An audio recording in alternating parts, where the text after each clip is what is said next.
It started with one simple request, and it ended with the end of our relationship. 2 years together, 2 months living under the same roof, and one night that ripped away the version of him I thought I knew. My period came early. No warning. No supplies left in the bathroom. And I bleed heavily. The kind of heavy where if you try to walk out the door, you know you'll be coming back in stained clothes. I couldn't go. I couldn't risk it. So I asked him, the man I loved, if he could just run to the drugstore and grab a pack of pads. It was late. The streets were quiet. All he had to do was walk in, buy them, and come home. He didn't even hesitate before saying no. At first, I thought he was joking. I even laughed because it sounded absurd. But he wasn't laughing. He glared at me, his jaw set. I asked why. And that's when he told me. He didn't want the cashier to see him buying pads. I told him no one would think they were for him. I told him cashiers don't care what you buy. They just scan and move on. I even suggested self-checkout, so he wouldn't have to interact with anyone. Still, he refused. And then, he said it. He didn't want anyone to see him with pads because they might think he was a treenie. The word hit me like a slap. It was ugly, laced with something I hadn't seen in him before. Something small and mean. I told him he was being childish. That if he couldn't buy pads for his own girlfriend, his masculinity must be paper thin, fragile. That word, fragile, lit the fuse. His face hardened. He grabbed his things and stormed out. I sat there, bleeding into a wad of bunched-up toilet paper, realizing I still had no choice. I pulled on black pants, a long cardigan to cover myself, and went out into the night to get them myself. When I got back, the apartment was silent. He didn't look at me, didn't speak to me, just ignored me for days, and I started to wonder, did I go too far? The next morning, I decided I couldn't let it fester. I told him we needed to talk. I told him plainly, I didn't like how he acted, how he chose his own fleeting comfort over helping me in a moment when I needed him. He told me he didn't feel like he had to do it, that I could have held it in long enough to go buy them myself. I explained, you can't hold in menstrual blood. It's not a faucet you turn off. He argued back, insisting that I could have managed for a few minutes. I asked him something I thought would pierce through that wall. What would happen if we had kids someday? If I needed him to buy nipple cream? To help me to the bathroom after giving birth? He told me I wouldn't need any of that.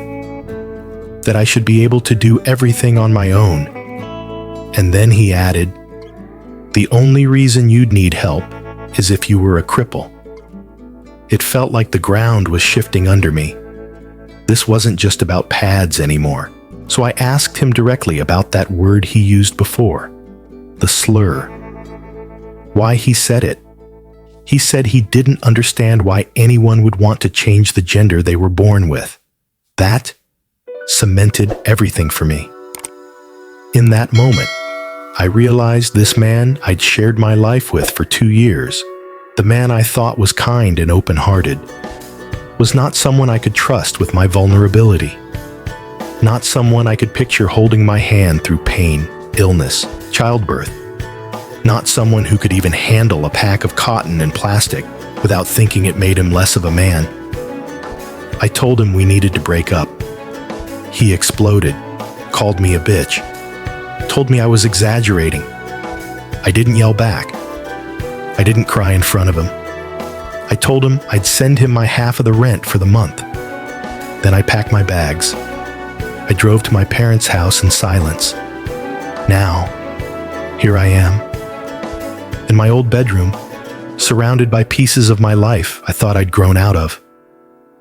I feel stupid for not seeing it sooner, but I also feel lighter. Like I dodged something that could have dragged me down for years. I loved him. I did.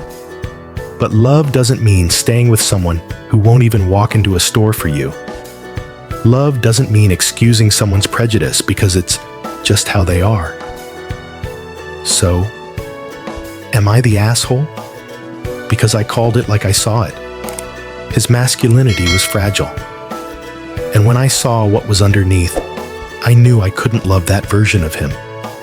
And as your host here on AITA Story Vault, I have to say, this one isn't just about pads. It's about partnership. In a healthy relationship, the small moments matter just as much as the big ones. The way someone shows up when you need a glass of water, a ride to the doctor, a hand when you're hurting.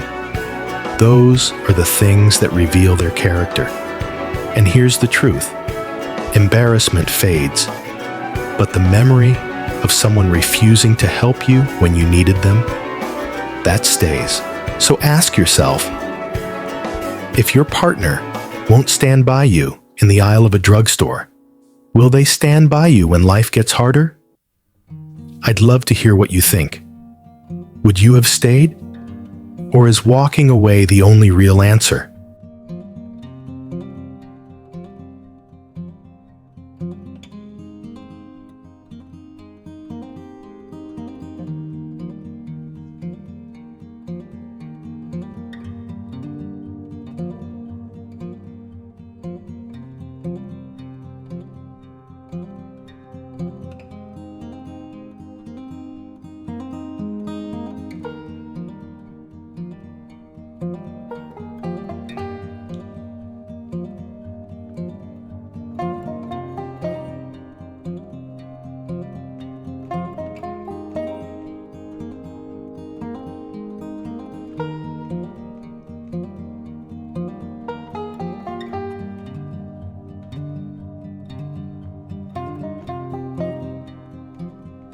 you